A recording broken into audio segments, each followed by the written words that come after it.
A ideia do risco de transição é assim, tudo bem, por um lado você teve o risco efetivo lá da transição climática, mas por outro lado você tem o risco dos países colocarem em marcha um processo de transição em que eles vão substituir a demanda de alguns produtos por outros, eles vão substituir o financiamento de alguns produtos por outros, e aí dependendo da velocidade que isso toma, os países que são dependentes desses produtos podem estar em situação bastante complicada.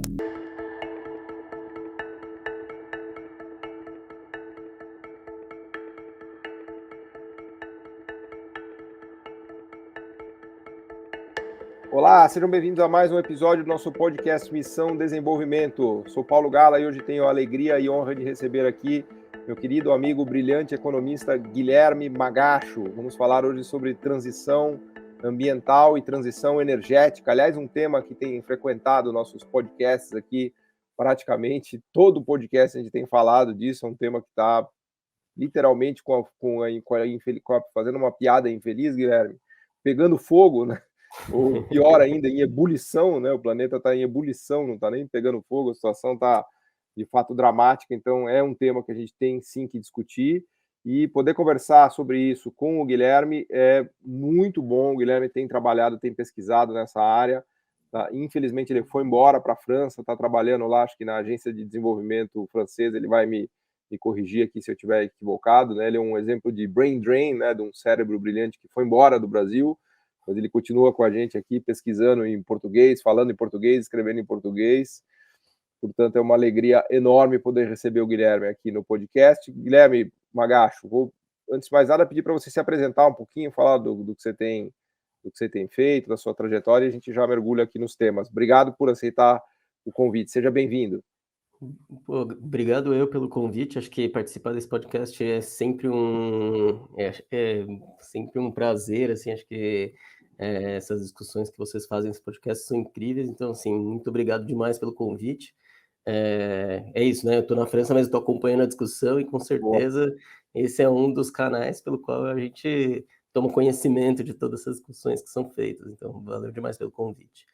Bom, só para dar um panorama geral, assim, de qual foi minha trajetória, né? Eu sou economista formado na USP, né? Depois eu fui fazer meu mestrado na Unicamp e meu doutorado eu fiz na Universidade de Cambridge, no departamento de Land Economy, que onde eu trabalhei essencialmente com políticas tecnológicas e macroeconomia, né? Então, política industrial, tecnológicas e macroeconomia, tentando entender um pouco a dinâmica dos países latino-americanos em comparação com os países asiáticos, que acho que é um tema que é sempre muito quente, porque a gente vê que eles continuam catching up e a gente continua falling behind, né? Então, acho que Quem foi seu orientador, Guilherme, que eu não lembro? foi o John Macombi. Macombi, que escreveu muito com o Tyrrell, né? Isso. Inclusive o Tyrrell estava na minha banca. Caramba, fantástico, olha só. Olha o privilégio do Guilherme Magacho com o Tyrrell, Anthony Tyrrell na banca. Não, foi bem legal a discussão que a gente teve. Pena que a gente não pode contar mais com ele, mas ainda temos Ele muitos faleceu recentemente, né? economistas. Foi uma grande perda, né? E aí depois eu voltei para o Brasil, né? E no Brasil eu lecionei na Facamp e depois eu fui professor visitante na Federal do ABC por mais 2 anos. Então, no total, 4 anos dando aula no Brasil. E aí eu fui chamado para vir aqui para a Agência Francesa de Desenvolvimento para trabalhar com alguma coisa próxima, mas nem tanto, que é a análise insumo-produto, mas aí o foco daqui da discussão era essencialmente como usar isso para tentar entender os aspectos macroeconômicos da transição ambiental a partir de uma análise setorial. Então, como você falou, né, a questão energética era muito importante, eles queriam desenvolver um modelo para o Brasil, e eu fui convidado para fazer um trabalho aqui de 6 meses, durante a pandemia, e acabei ficando... Virou 6 anos. Já estou quase 4 anos aqui, né? E o meu trabalho aqui, essencialmente, é sobre transição verde, né, transição ecológica, utilizando esse ferramental, que eu acho que é um ferramental que permite uma análise muito precisa, muito dedicada dessa relação, vamos dizer assim, micro-macro, né? Na relação, você tem uma análise mais setorial, específica, às vezes até matrizes que são bem detalhadas, só que você tem rebatimento macroeconômico, a questão financeira. Esses modelos que a gente desenvolve aqui, eles são modelos essencialmente financeiros, né? eles tentam entender como que as finanças podem cumprir uma função bastante importante dentro dessa dinâmica de transição. Então, finanças no sentido do financiamento, mas também do custo econômico financeiro da transição, né? Porque... As duas coisas, exatamente. A discussão é sempre no sentido de, tudo bem, a gente tem, vamos dizer assim, um custo financeiro que é muitas vezes maior do que o custo, vamos dizer, do que o investimento não verde, né, um investimento tradicional, e o objetivo é sempre tentar encontrar fontes de financiamento para garantir esse investimento. E aí o que a gente olha muito aqui é como que você pode gerar desalinhamentos, né, no setor financeiro dos países, nas contas externas, nas contas públicas, para conseguir entender. Tudo bem, muitas vezes a dinâmica ela não é de um dia para a noite que você vai fazer toda a transição.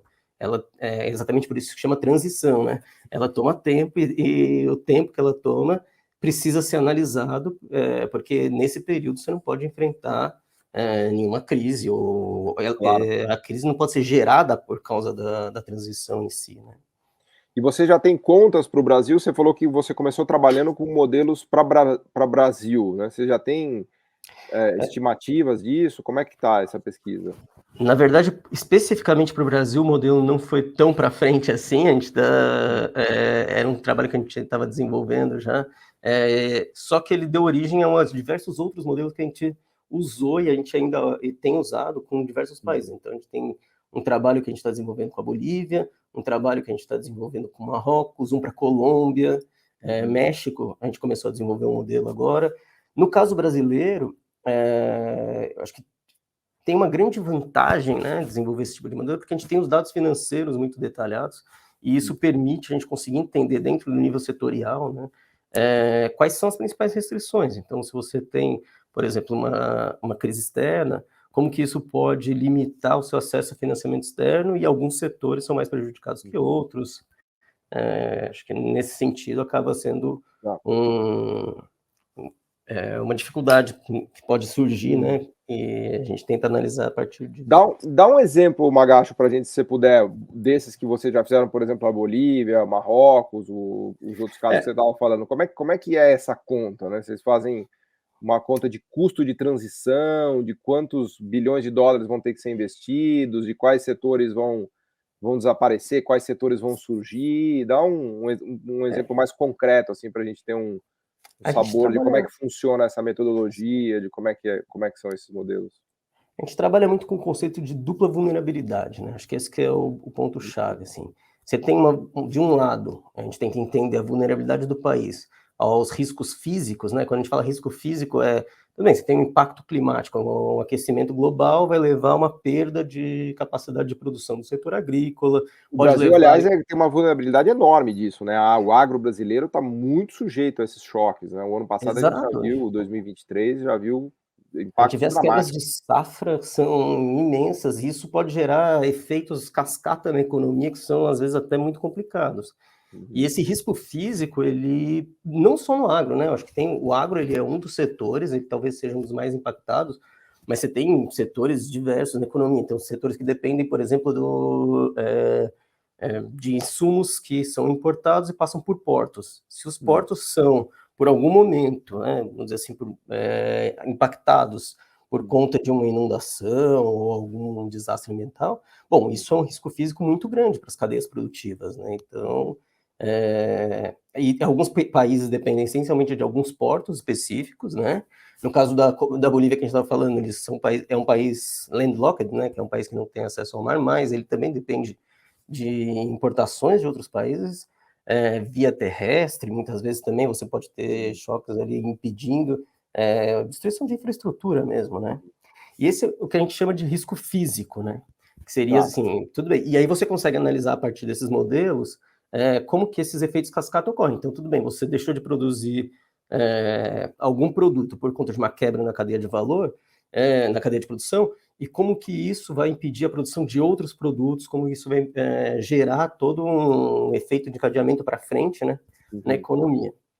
Mas o foco principal que a gente tem, algo que a gente tem trazido muito nessa discussão macroeconômica, são os riscos de transição. E aí eu acho que, especificamente para o caso brasileiro, a gente tem uma análise que a gente está fazendo. A gente faz trabalhos país por país, mas a gente faz análises comparativas, né? Então a gente tem alguns resultados mais gerais. A ideia do risco de transição é assim: tudo bem, por um lado você teve o risco efetivo lá da transição climática, mas, por outro lado, você tem o risco dos países colocarem em marcha um processo de transição em que eles vão substituir a demanda de alguns produtos por outros, eles vão substituir o financiamento de alguns produtos por outros, e aí, dependendo da velocidade que isso toma, os países que são dependentes desses produtos podem estar em situação bastante complicada. Tem um termo que eu acho que é bastante interessante de alguns trabalhos, que é aquela discussão sobre paradigmas tecnoeconômicos, né? Que a gente tem as grandes ondas de transformação mundial e tal.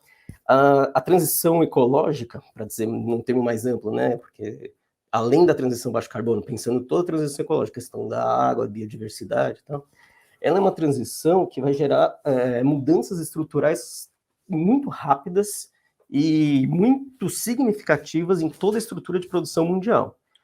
Dá para tratar como uma onda tecnológica, no fundo, né? Exato. É quase como a invenção do rádio, a invenção da internet, a invenção do telégrafo, a invenção, entre aspas, da economia verde, assim, no sentido de que as tecnologias utilizadas vão mudar completamente, né?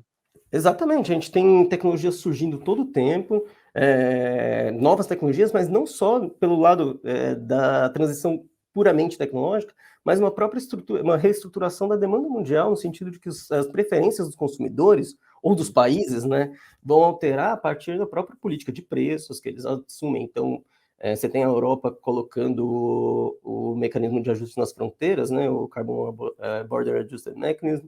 Você tem os Estados Unidos entrando fortemente com o IRA, né, que é o Inflation Reduction Act, em que ele coloca subsídios muito fortes para alguns setores e impede a entrada de outros. Então, todas essas transformações mundiais e até uma pressão nos países para que eles façam uma transformação doméstica, eles são riscos que a gente chama de riscos de transição, eles não são riscos físicos. Então, a sua dependência, por exemplo, em combustíveis fósseis. Se eu sou um país que eu produzo muito carvão mineral para a produção de energia. Então, pegar o carvão mineral já vai ser proibido, né? Exatamente. Esse é o ponto. O exemplo da Colômbia é um exemplo clássico, né? Eles sabem que as exportações deles de carvão mineral e petróleo também... metade das exportações da Colômbia é carvão mineral e petróleo, né? Imagina. E depois eu posso até falar de um pontinho que a gente vai um pouco além das exportações em si, mas a receita gerada a partir das exportações é um ponto que é até mais importante do que as próprias exportações em si, né? A receita mais do que no encadeamento, você fala, ou nos dólares que entram no país? Os dólares que entram descontados dos dólares que saem para você produzir. Então, a grande questão com a Colômbia, e assim, nas discussões que a gente teve com o Ministério de Finanças colombiano, foi muito nesse sentido, que assim, não é só o petróleo e o carvão que a gente está exportando que importa. Tudo bem, para exportar petróleo e carvão, a gente usa muito pouco insumo importado. Só que para exportar manufaturados, a gente usa muito insumo. Então, a gente tem que exportar 2 vezes mais manufaturados do que carvão para gerar a mesma quantidade de divisas externas. Então, a mesma quantidade de dólar. Então, na hora que a gente zera, vamos dizer assim, ou reduz por conta de uma queda de preço, porque o que é a transição se não uma redução de preço dos produtos no mercado internacional, do petróleo, por exemplo, ou do carvão? Ou uma queda de investimento externo, né? Acho que também é o investimento externo. Né?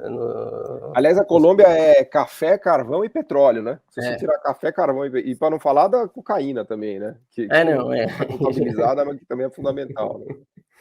Mas o ponto ali é o seguinte, nesse caso da Colômbia especificamente, acho que é um exemplo muito claro de um país que depende essencialmente desses produtos, só que aí vem o governo da Colômbia e fala, não, tudo bem, então vamos propor uma transição em que a gente vai deixar de exportar esses produtos. Tudo bem, mas ela tem que ser pensada, porque você não pode simplesmente chegar do dia para a noite e falar, eu vou parar de exportar petróleo, vou parar de exportar carvão. Não, tem que ser alguma coisa estratégica, de médio e longo prazo, e isso tem que vir com uma industrialização verde, tem que vir com uma substituição de exportações, né?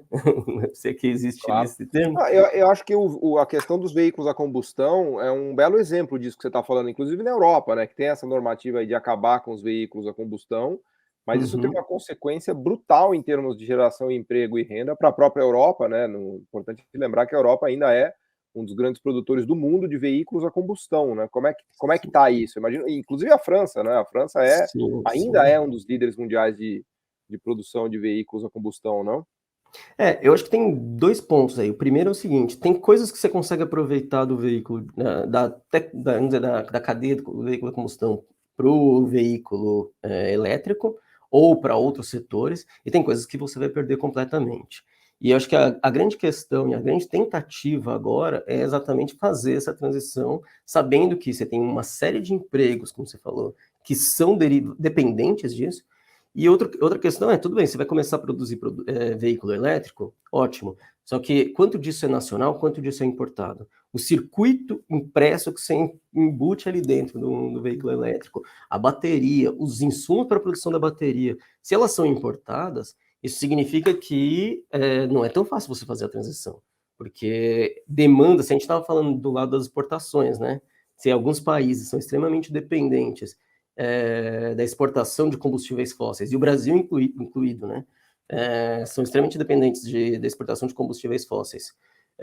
E, por outro, eles dependem muito da importação de insumos, maquinário, para fazer a transição. Esses países estão muito mais vulneráveis, né, nesse aspecto da transição do que outros. E o que a gente tenta identificar é exatamente quais são os países que têm uma maior vulnerabilidade e como que, uma vez que você tem uma vulnerabilidade grande, você pode sair dessa condição, né?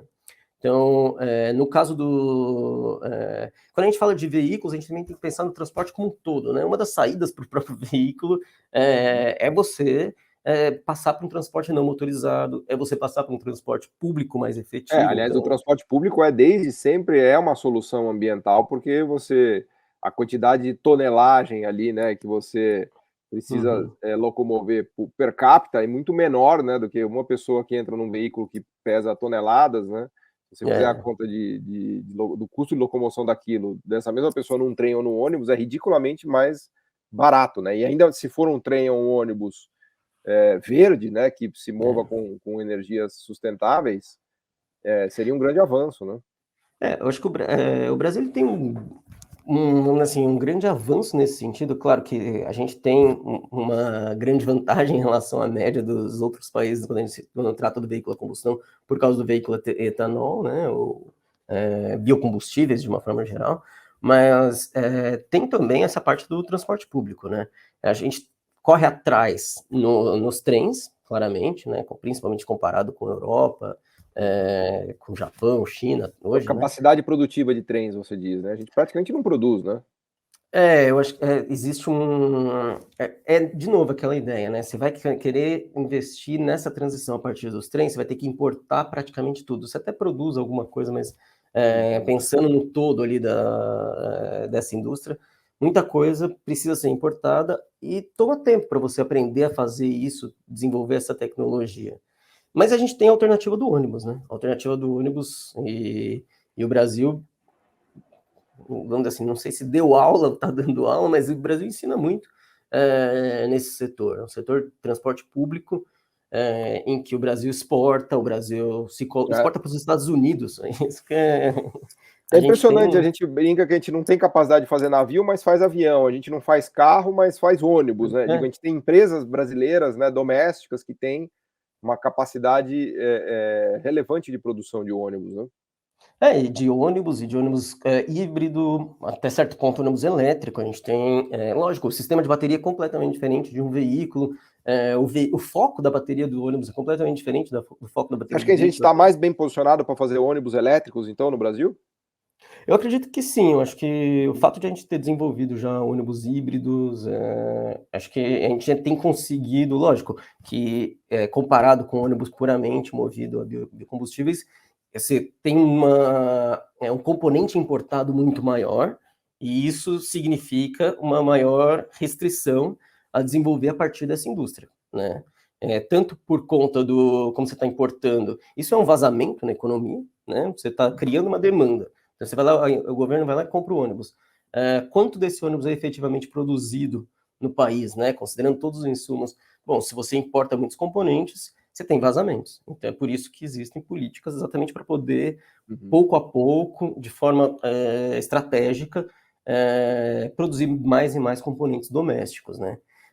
Isso permite que você reduza a necessidade de divisas estrangeiras, no caso do dólar, porque você precisa importar menos, e você gera empregos domesticamente, né?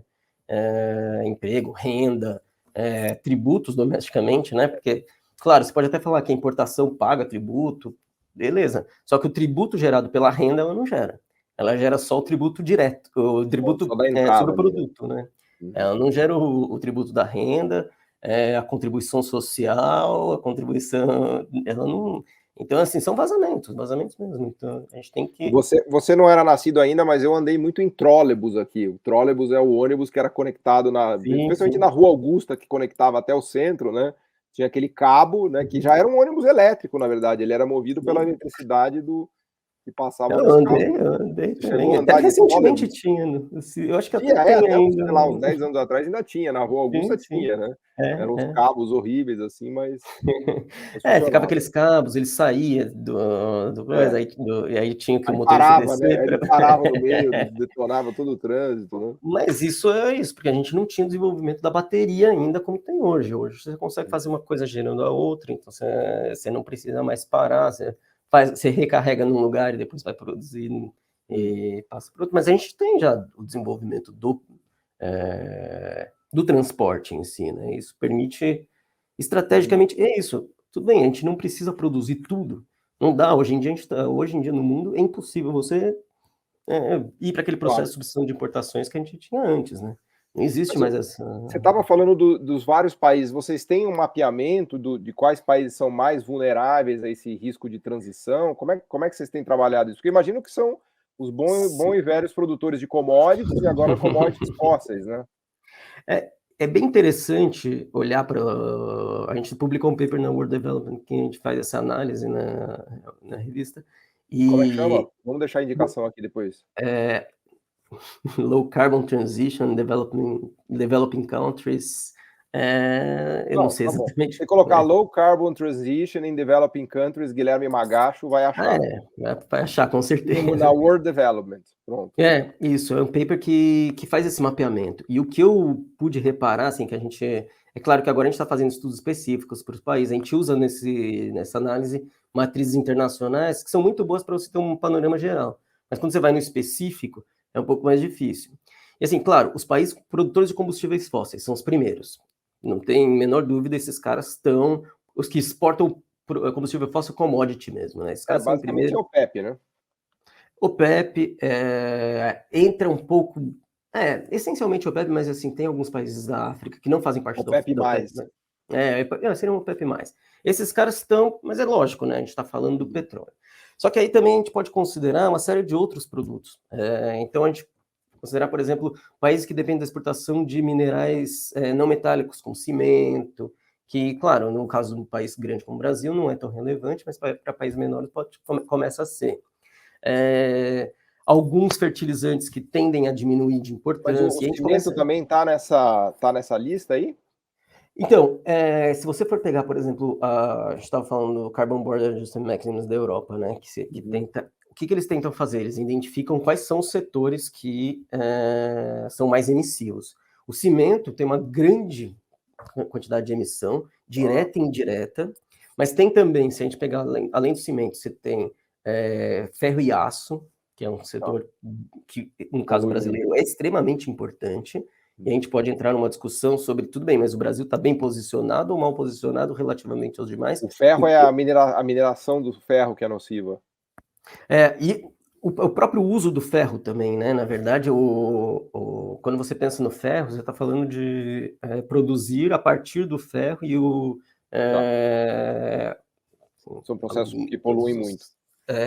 São processos extremamente poluentes pela ótica dos gases de efeito estufa, né? Especificamente, porque o foco ali é especificamente sobre gases de efeito estufa, né? Então, é metano e gás carbônico essencialmente, né? Você tem também o alumínio, que é um setor que polui muito, não diretamente na produção em si, mas na cadeia, que a gente chama de Scope 2, né, que seria as emissões embutidas, incorporadas nas na energia, e aí, no caso brasileiro, o Brasil tem uma grande vantagem realmente nisso, porque a energia utilizada na produção de alumínio no Brasil é uma energia muito mais limpa do que a média do mundo. Então, assim, se comparar... O alumínio brasileiro é mais verde, mais limpo.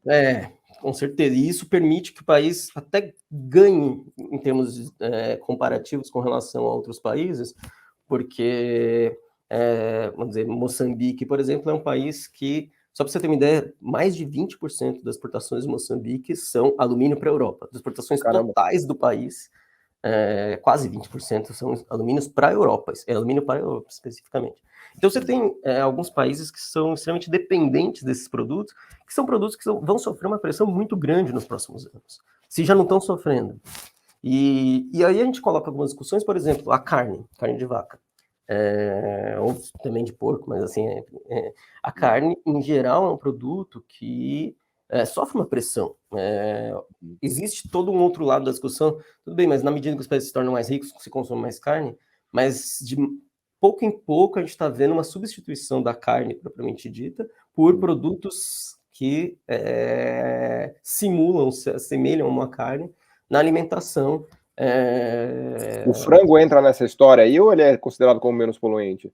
O frango ele é bem menos poluente, especialmente porque ele a produção dele é de forma bastante intensiva, né? Você tem as granjas, a produção extensiva de carne, ela polui pela própria produção da carne mesmo, a emissão de metano e tal, mas também porque ela coloca pressão sobre desmatamento.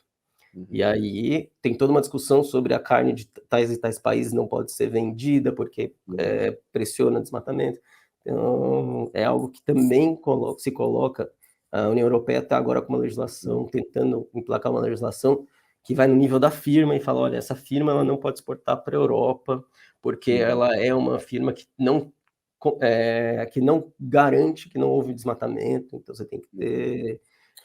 Isso para o Brasil, essa pressão tem crescido mesmo. Eu tenho acompanhado na imprensa uma discussão que está quente, né? A gente tá com medo de sofrer restrição aí de vários produtos, né? Sim, exatamente. Eu acho que... E assim, entra em várias frentes, né? Acho que tem a questão do desmatamento, tem aqui, vamos dizer assim, questão climática, e tem também as questões locais, né? Muitas vezes o produto, ele deixa de ser viável porque ele acaba degradando o meio ambiente de uma forma, localmente, você começa a restringir a utilização de água. Por exemplo, uma questão muito relevante nos últimos dias foi a discussão sobre o cobre no Chile, porque é um produto extremamente importante para a transição, e vai ser, assim, se a gente pensa em eletrificação massiva, muito cobre. É muito cobre. Porque é isso, né? Você quer pensar numa transição, você tem que pensar em dois lados. A descarbonização da eletricidade e uma eletrificação massiva. Você não pode pensar uma sem a outra, né? Então vai ser extremamente importante o cobre para os próximos 20, 30 anos. Só que a produção de cobre no Chile é extremamente intensiva em água. E utiliza-se muita água de uma região que muitas vezes sofre com estresse hídrico, e por conta disso você acaba prejudicando a população local por falta d'água, e você pode até ter problemas na produção do cobre por falta d'água. Então, você tem... São fatores, e se a gente está pensando na agricultura, a gente também tem que pensar nisso, né? Assim, o setor agrícola, ele não é um setor que funciona por ele mesmo, ele depende da biodiversidade, ele depende da terra. E do próprio regime de águas, né? Porque o setor agro ele pode ser, inclusive, vítima do mau manejo que ele mesmo fizer da água, né? Porque se parar de chover, se estiver seca, né? A coisa daqueles rios aéreos que a gente tem no Brasil, que vem da Amazônia e tudo mais, pode destruir o próprio agronegócio, né? Exato. É um setor que a gente fala que é a dupla materialidade, né? Ele é o próprio gerador do problema que ele mesmo vai... No caso, até ele, aí, sem querer abusar do economês, quase que deixa de ser uma externalidade e se torna uma internalidade, né? Porque no limite vai internalizar o problema de precificação da destruição do meio ambiente, porque ele mesmo vai sofrer as consequências da destruição que ele faz, né? No limite. Né? No limite, sim, só que se for pensar, cada produtor agro isoladamente está pensando só em si, e para ele é extremamente importante. E aí, quando a gente pensa no global, acho que, e por isso que existe o Estado, né? Acho que para resolver esses tipos de problemas, exatamente conseguir fazer com que Porque o setor agro não é um setor... muitas vezes conflito está propriamente dentro do setor por conta de alguns produtos dependem de certa biodiversidade, certas especificidades da terra, e outros impactam, então acaba tendo uma disputa interna, né? Não é só... Boa. Eu queria falar um pouco voltar aqui nos veículos a combustão, Magacho, inclusive, porque eu acho que é um tema-chave para o Brasil, a gente tem discutido muito isso aqui no Brasil, né, a questão do etanol, dos veículos, né, movidos a biocombustíveis, que para o Brasil é um grande trunfo, por um lado, né, eu estava vendo umas estimativas de poluição, por exemplo, que São Paulo tem um baixo nível de poluição em relação à média mundial, porque os carros são movidos a etanol, né, eu estava vendo umas comparações por exemplo, de Índia, de cidades na Ásia, né, com o mesmo tamanho de São Paulo, que são muito mais poluídas porque rodam com carros a diesel e carros a gasolina. A gente sabe que o carro a etanol polui muito menos, né? Então isso é uma vantagem realmente incrível que o Brasil tem, é um domínio tecnológico brasileiro, né? Agora, por outro lado, isso pode nos atrasar em relação à transição para veículos elétricos, né? Queria ver a sua visão disso, né? Como é que a gente faz o manejo dessa transição no Brasil? Eu acho que, idealmente, o Brasil deveria desenvolver os dois, tanto o etanol, o híbrido e, eventualmente, dominar o elétrico, né? Como é que você enxerga isso? Como é que estão as discussões aí na França também? Porque, volto ao tema que eu tinha mencionado lá atrás, isso é um drama para os europeus, né? Os veículos a combustão europeus estão apanhando dos chineses e dos asiáticos em termos elétricos, né? Eu acho que é um grande tema do século XXI, o avanço da Tesla americana e dos chineses detonando os europeus, né, em termos de combustão, né? Sim. O que você falou do etanol, acho que é um ponto-chave para pensar a estratégia de desenvolvimento do Brasil, porque assim, não adianta, a gente não vai conseguir transitar do dia para a noite para veículos elétricos, a gente não consegue por conta... Difícil. Assim, E o volume de produção é gigante, né? Porque a gente produz, sei lá, 2,5 milhões de veículos no Brasil, tudo combustão, né? Exato. E pensar que tem um processo para ter... Acho que assim, o ponto central aí, não existe uma tecnologia que vai se impor do dia para a noite. Quando a gente está falando de... Por isso que eu acho que a questão do paradigma tecnoeconômico lá que a gente falou no começo é ótimo. muito Eu interessante. nunca tinha pensado nessa perspectiva, mas realmente é isso aí mesmo, né? E quando a gente está no meio da transição, e a gente sabe que a gente está no meio, a gente não sabe qual que é o futuro. É claro que o futuro sempre parece ser aquilo que... Bem, agora o futuro é elétrico. Em algum momento o futuro era o etanol de segunda geração. Daqui a pouco vai ser movido a hidrogênio. Será que já não é isso, ao invés do exatamente o elétrico, né? O elétrico puro, ou hidrogênio, que é hidrogênio verde? Tem toda uma discussão. Então, acho que não existe uma tecnologia que vai se impor. E a gente não pode querer achar que, tudo bem, essa tecnologia do elétrico vai se impor e ponto. A transição ela é exatamente o processo em que as coisas vão uma coisa sobrepõe a outra no momento. Vão convivendo. Às vezes, em algum momento, vai ter restrição, a gente está falando de restrição do cobre, e aí então você vai precisar de uma substituição de outro produto, ou lítio, ou qualquer outra... A bateria vai se tornar um produto mais caro. Então, a transição é isso, são essas oscilações, esse momento.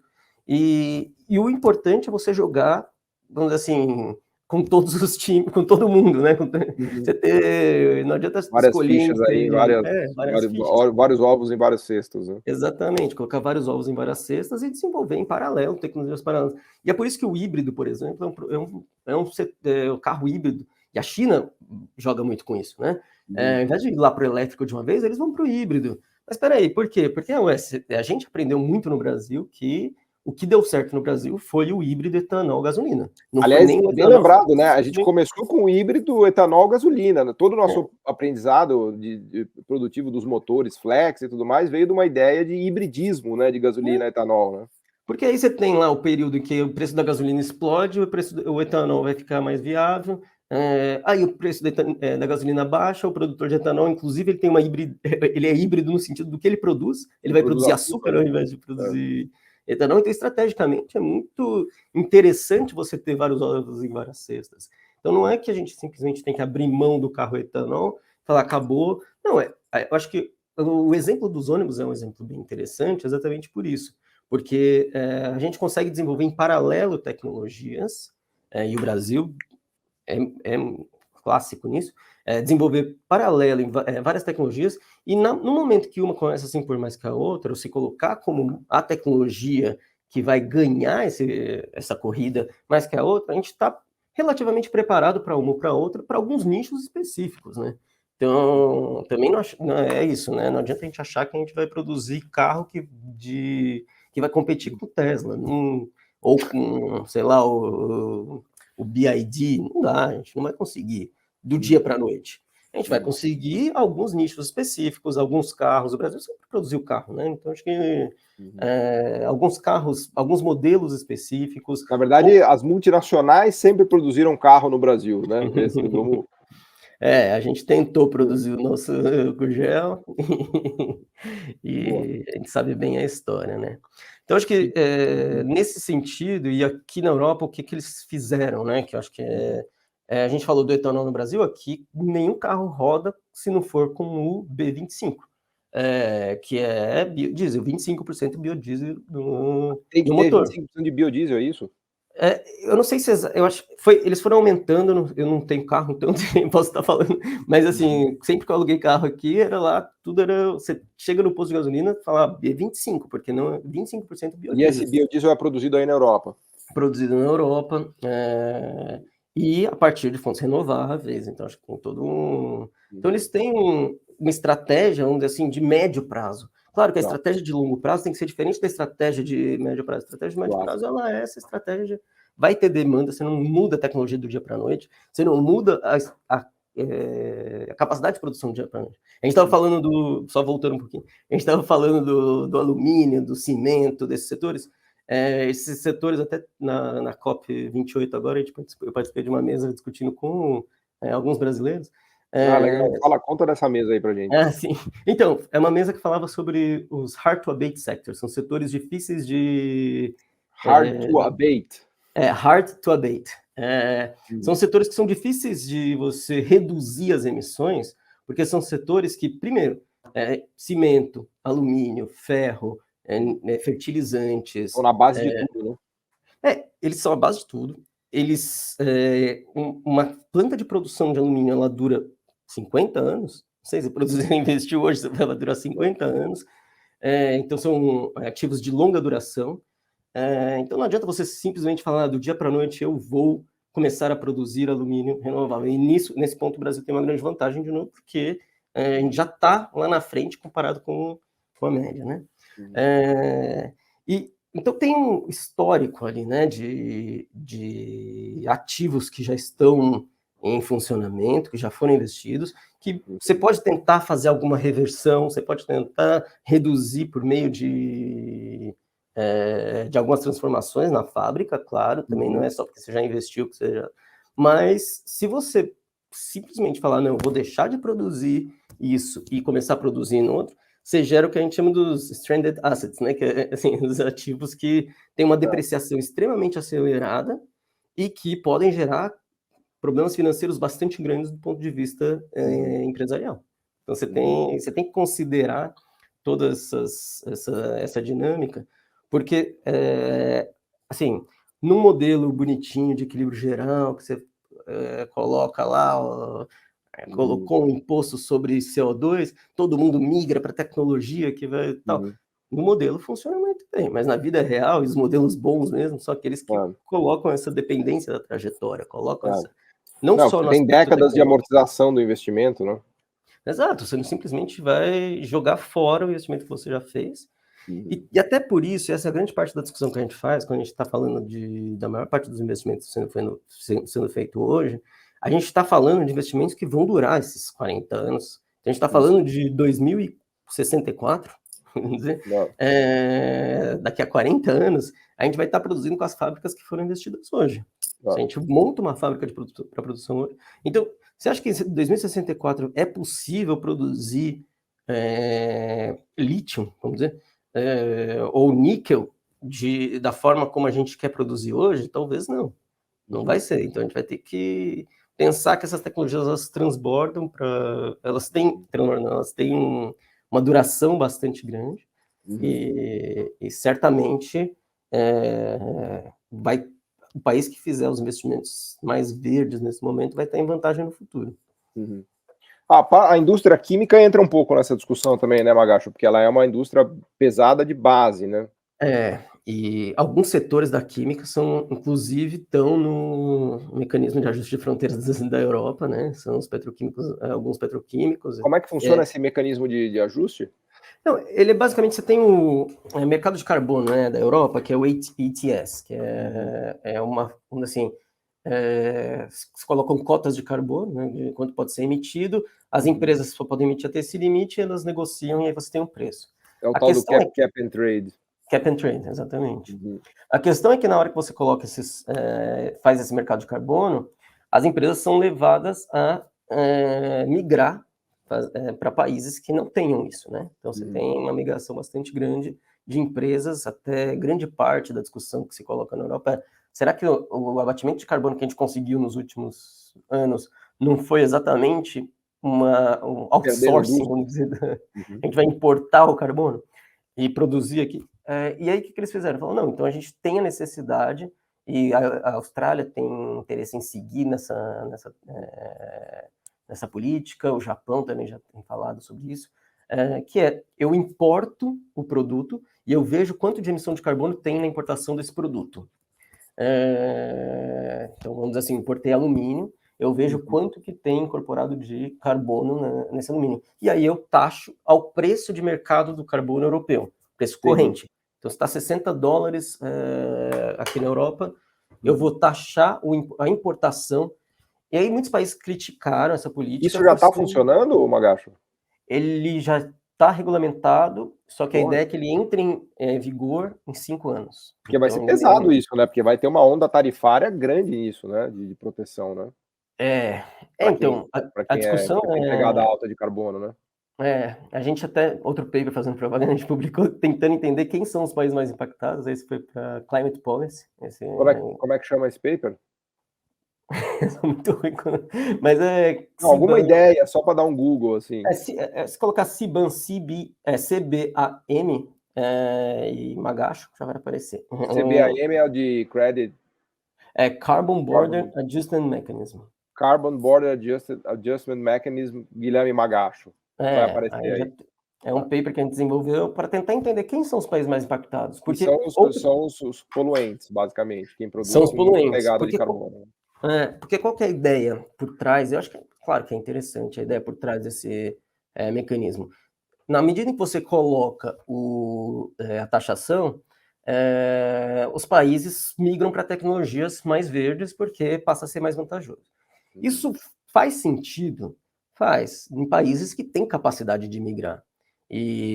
Só que países que não têm as capabilities, né? Os pobres não têm nem domínio essa tecnologia de produção limpa, né? Exato. O que vai acontecer com eles? Eles vão pagar a taxa.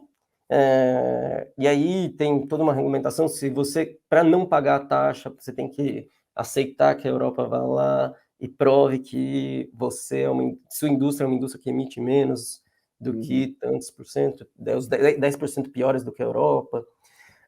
Esses caras vão pagar e ponto. E se não forem pagar, o que vai acontecer? Vão migrar a produção desses países para outros, eles vão quebrar. Eles vão receber menos divisas estrangeiras, de novo, né? Exportar menos. Eles vão gerar menos empregos. Então, a proposta que a gente faz, a UNCTAD também tem um trabalho bastante legal sobre isso, é que, tudo bem, a Europa pode até receber esses recursos, mas eles têm que ser pensados estrategicamente para o desenvolvimento dos países que estão sendo prejudicados. Porque isso é uma receita tarifária da Europa, né? Se você botar ali, né? Só colocar isso, né? Exato. E você estava falando que a Austrália e Japão também estão querendo seguir nessa linha. Seria Europa, Austrália e Japão. A Austrália falou abertamente, né, que tudo que a Europa fizer nesse sentido vai ser seguido. Que é um pouco... A gente tem uma discussão que eu acho que é bastante interessante, que é o seguinte. No caso da Europa e da Austrália, a pedra fundamental, né, da política de transição é preço. É o mecanismo de preço sobre carbono. Que difere bastante, por exemplo, dos Estados Unidos, que a pedra fundamental é investir, agora com a IRA ficou muito explícito. Subsídio. Subsídio, assim, não só subsídio em termos de preço, é crédito, é garantias de mercado, então... Compra a demanda pública, né? Demanda pública, né? Exatamente. Compras públicas são extremamente importantes, se for pensar, né? Então, o governo fala assim, não, só compra se for com até tantos por cento de emissão, produzido nos Estados Unidos, que aí também é o Buy America, né? Então, são estratégias diferentes. E a Austrália segue muito essa estratégia europeia. O Japão também tende a seguir. E assim, claro, não estamos falando de China, né? Porque se China entrar nessa brincadeira, aí metade do mundo não tem para quem vender mais, né? E eu acho que o ponto central nessa discussão aí, e que, de novo, a gente volta para a ideia dos riscos sistêmicos que podem emergir, é o seguinte, cara, se você está falando de país em desenvolvimento, você está falando de três pilares para o desenvolvimento. Primeiro, e a gente, como brasileiro, sabe muito bem que isso aqui você não consegue se desenvolver se você não garantir que você não vai ter crise externa. Então, o que é a crise externa? A crise do balanço de pagamentos. Você tem que garantir que você vai dar conta no médio e longo prazo de pagar para suas importações, né? Então, assim, aproveitando que o Tyrrell estava na minha banca, né? Senti um Tyrrell presente aí no seu comentário. Aproveitando que ele estava na minha banca, o que é a restrição do balanço de pagamentos do Tyrrell? Não é sobre você exportar mais por exportar, não, é exportar para poder importar, porque o desenvolvimento depende de importação.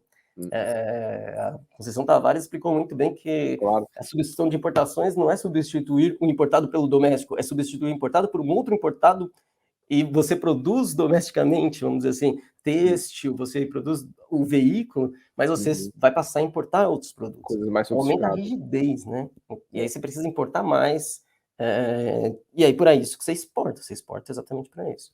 Então, nesse sentido, essa é uma crise. Outra crise que pode emergir, se a gente está falando de país em desenvolvimento, a gente precisa pensar nisso, é a questão da dívida pública, né?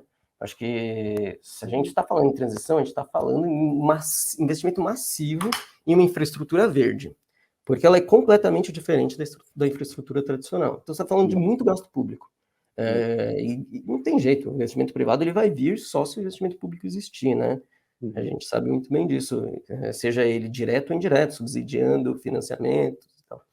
Então, você tem que manter o setor público estável.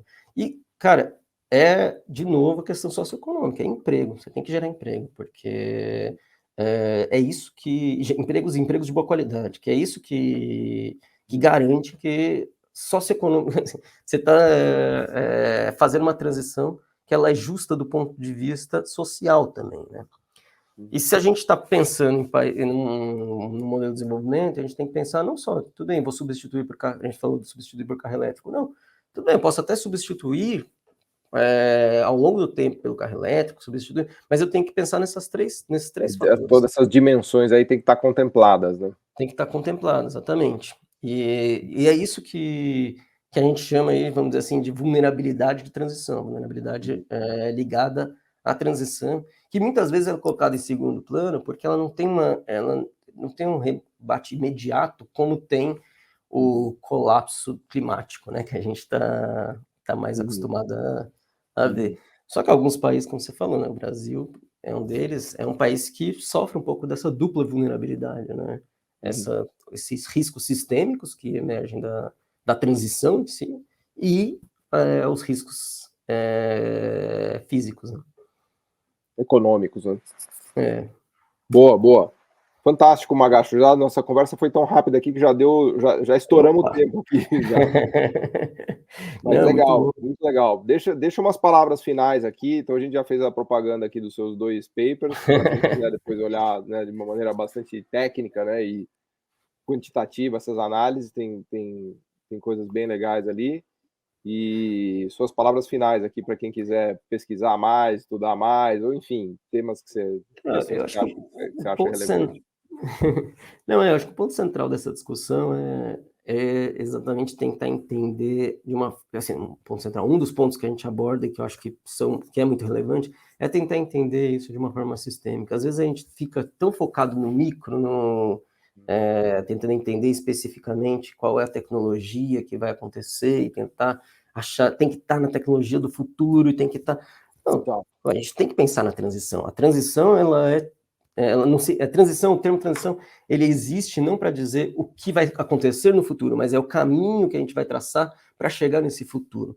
E o caminho que a gente vai traçar depende de você conseguir aproveitar as tecnologias que você tem hoje, então etanol, aproveitar o fato de a gente ter motores elétricos já desenvolvidos, a gente tem uma indústria de materiais elétricos, materiais e equipamentos temos até elétricos. uma campeã internacional, que é a WEG, uma baita produtora de motores elétricos aí no mundo todo, inclusive na China, né? Exatamente. E pensar que isso daí vai ser o que vai garantir a nossa chegada lá no futuro. Porque a gente não vai mudar, não vai chegar no futuro do dia para a noite. A gente tem que pensar nesse processo, e esse processo ele cria uma série de distorções, cria uma série de problemas, e a gente tem que estar equipado para lidar com esses problemas, que esses problemas eles têm, como eu falei, tem ordem externa, tem ordem fiscal, tem ordem socioeconômica, mas também tem a ordem financeira, né? Acho que a gente tem que pensar essencialmente como financiar isso, que esse que eu acho que é o grande problema dos países em desenvolvimento, né? Tem um trabalho bastante interessante que mostra que, acho que foi publicado na Nature, que ele mostra que o grande ponto dos países em desenvolvimento é que você não consegue financiar a transição porque os juros são muito altos. E aí, como você não financia a transição, fica difícil você acessar o mercado internacional de crédito, porque você, agora, cada vez mais, o mercado internacional depende vamos dizer, você garantir que não está fazendo nenhum investimento sujo, né?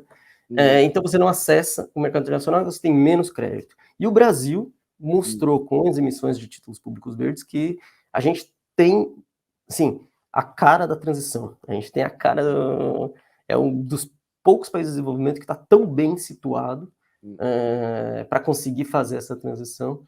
Transição verdadeiramente no sentido de a gente deu uma sorte enorme, porque a nossa vantagem comparativa é uma vantagem comparativa verde, né, de transição ambiental e energética, né? Então a gente tem que usar isso a nosso favor, né?